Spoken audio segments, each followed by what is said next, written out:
Hello, this is Chris Pickard, Director of Body Imbalance in Hertfordshire, and this is part 4 or possibly even part 5 of why detox beats diet.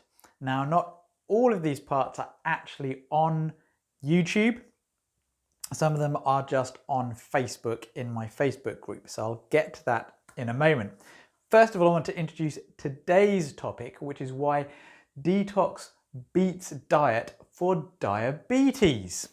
Oh yes, diabetes is not just about sugar and calorie restriction, although it really helps. Before I get into that though, I just want to talk a little bit about what I spoke about on the Facebook group recently, if you're not following me on Facebook as well, and that's sepsis. I wasn't going to speak about sepsis, but it just came up in the news as it's, I think, just surpassed cancer as the #1 killer. And sepsis is basically where you've become chronically infected with a bacteria and your system is basically gone out of control and it's destroying your own body, basically. And one of the ways to actually prevent getting in that state is by detoxifying your body, because so many toxins alter your immune system, and they not only can they lower the ability of the immune system to kill the bugs and bacteria, they can also allow the bugs and bacteria to actually come in, because they're like saying, come on in, this is an enticing environment for you. But they can also cause your immune system to start attacking your body more vigorously instead of autoimmune conditions. So if you want to avoid sepsis, yes, have a clean diet, exercise, all the sorts of things that you'd normally expect. But if you regularly detoxify as well, it's going to help. So let's get back to diabetes. Now diabetes type 2 I'm primarily talking about here rather than diabetes type 1. You can go and look up what diabetes type 2 and type 1 are. If you already have diabetes, then you probably already know which one you have. So diabetes type 2 used to be just called old age diabetes, where it's come on through years of poor diet. But diabetes type 2 is now coming on ever and ever earlier in people because people's diets are getting poorer. And there seem to be many factors. And it's not directly related to obesity, and it's not directly related to how much sugar you eat as well, or your genetics, because you can basically give twins the same amount of sugar and one of them might actually develop diabetes and the other one doesn't. I don't think that exact research has been done, but they have studied twins and showed them that you can give them the same diet and they get different problems. And there's a number of reasons for this. One is to do with the amount of toxicity in people, and it's been shown that toxins are actually the amount of toxins in your body are far more linked to diabetes than obesity.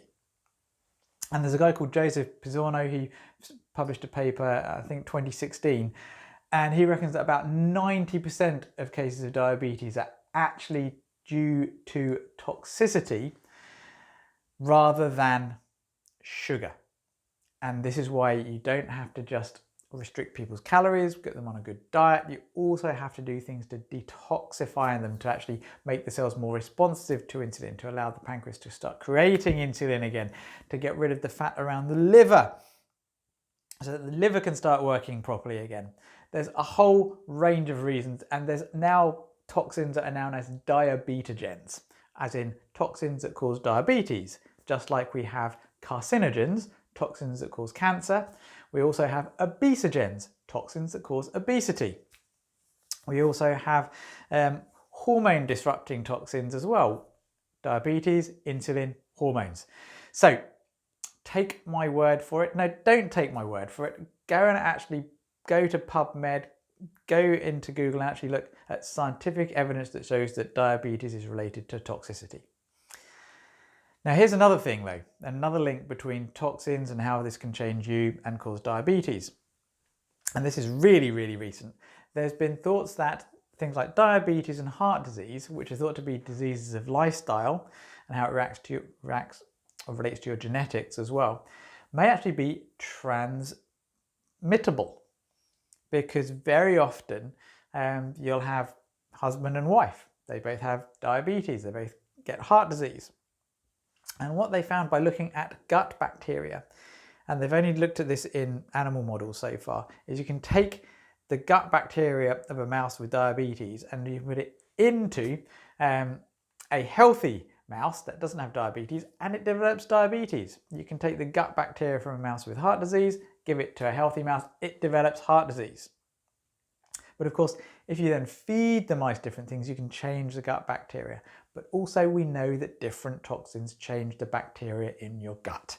So again, toxins might not be causing diabetes or heart disease just by getting it inside and causing the inflammation and the changes, but they may also be doing it indirectly by changing your gut bacteria. Now, if you have diabetes and you do want some help trying to understand this, trying to look at your diabetes in a different way, then by all means reach out and contact us at Body Imbalance. Phone number is 01 707 662 704, or click one of the links that I'll put in the YouTube video and to get our emails out, or look in the comments below, or look in the description below, and there'll be a link where you can go and find out more and contact us directly. If you like this video, then subscribe and like the button, press the like button, subscribe, and by all means share the information and ask questions. Ask questions, ask questions. Be well, be magnificently healthy.